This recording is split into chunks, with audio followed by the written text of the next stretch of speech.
សូមជម្រាបសួរពុកម៉ែបងប្អូនទាំងអស់គ្នាថ្ងៃនេះកូនបើមកណែនាំពីវិធីធ្វើសម្លកកូរអញ្ចឹងយ៉ាងនឹងថារសជាតិឆ្ងាញ់ហើយនឹងរបៀបធ្វើយ៉ាងណាសូមពុកម៉ែបងប្អូនធ្វើការតាមដានទស្សនាវីដេអូរបស់កូនបើដូចតទៅអញ្ចឹងគ្រឿងផ្សំបន្លែរបស់យើងមានល្ហុងមានល្ពៅស្លឹកម៉ាស់ផ្ទីស្លឹកម្រុំអញ្ចឹងណាពុកម៉ែបងប្អូនគឺថាគ្រឿងកកូររបស់យើងនឹងហើយកុំភ្លេចជាមួយនឹងឆ្អឹងចេនីជ្រូកផងដែរជាពិសេសដែលយើងអត់បាននោះគឺគ្រឿងរបស់យើងហើយឥឡូវនេះគឺកូនបើចាប់ដើមធ្វើការដាក់ឆ្នាំងហើយនឹងចាក់ខ្លាញ់ចូលដើម្បីលីងគ្រឿងណាពុកម៉ែបងប្អូន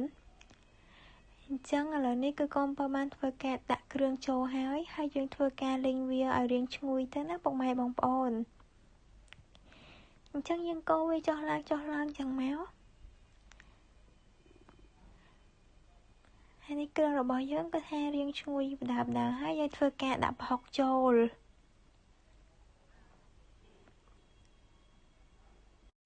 បន្ទាប់ពីយើងធ្វើការដាក់ប្រហុកចូលរួចរាល់អស់ហើយយើងបន្ថែមជាមួយនឹងទឹកត្រីបន្តិចទៅណាពុកម៉ែបងប្អូន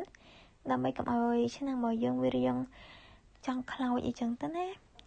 ហើយយើងក៏ធ្វើការចាក់ឆ្អឹងជំនីជ្រូករបស់យើងចូលនិយាយរួមទៅសម្លកកូរនេះបើយើងលាយជាមួយនឹងត្រយអណ្ដែងចូលបន្ថែមទៀតគឺថារត់តាអាមពុកម៉ែបងប្អូនហើយយើងក៏លេចមកមើលការធ្វើរបស់យើងវិញយើងធ្វើការកូរវាជាមួយនឹងឆ្អឹងជំនីឲ្យសព្វចឹងមកណាពុកម៉ែបងប្អូនជាមួយគ្រឿងហើយនឹងប្រហុករបស់យើងហើយយើងក៏ធ្វើការផ្សំគ្រឿងរបស់យើងចូលទៅគឺអត់មានអីច្រើនទេពុកម៉ែបងប្អូនស្ករប៊ីចេងម្សៅស៊ុបអីយើងធម្មតានឹងឯង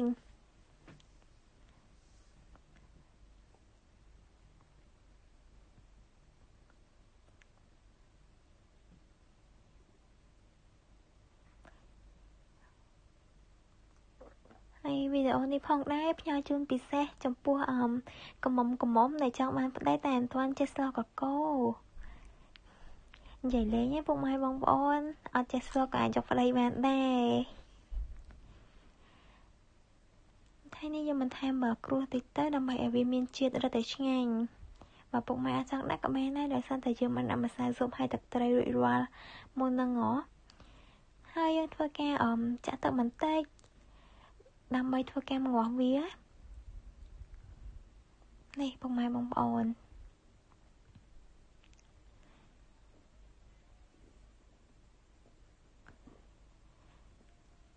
ហើយយើងធ្វើការចាក់ល្ពៅចូលពុកម៉ែបងប្អូនដោយសារតែល្ពៅនេះវាជាបន្លែដែលក្របផុយអញ្ចឹងយើងធ្វើការដាក់មុនគេដាក់ជាមួយនឹងល្ហុងអីឲ្យហើយមកណាពុកម៉ែបងប្អូនហើយគ្រឿងបន្លែដែល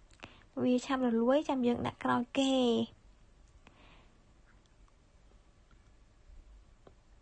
បន្ទាប់ពីយើងបានដាក់ហើយយើងកូរវាច្របល់ចុះឡើងឲ្យគ្រឿងចូលសព្វគ្នាបានល្អទៅ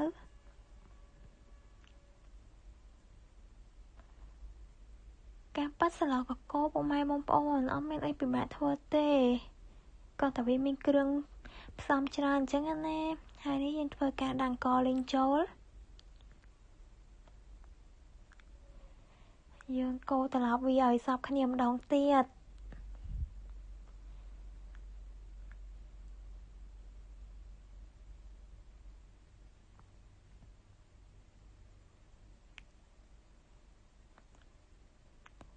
អញ្ចឹងយើងក្របទុកវាបន្តិចដើម្បីឲ្យសាច់ហើយនឹងបន្លែរបស់យើងវារាងផុយបន្ទាប់មកយើងធ្វើការដាក់ទឹកវាចូលហើយពុកម៉ែបងប្អូនដាក់ទឹកតាមចំណង់ចំណូលចិត្តទៅណាប៉ុន្តែសម្រាប់កូនបើគឺថាអត់ដាក់អត់ច្រើនទេដាក់មកល្មមមកខាប់ញ៉ាំទៅឆ្ងាញ់តែម្ដងអត់រាវពេកហើយក៏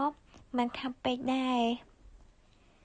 ហើយបន្ទាប់ពីសម្លរបស់យើងបានពុះហើយពុកម៉ែបងប្អូនភ្លក់ទៅស្ទើរអីថែម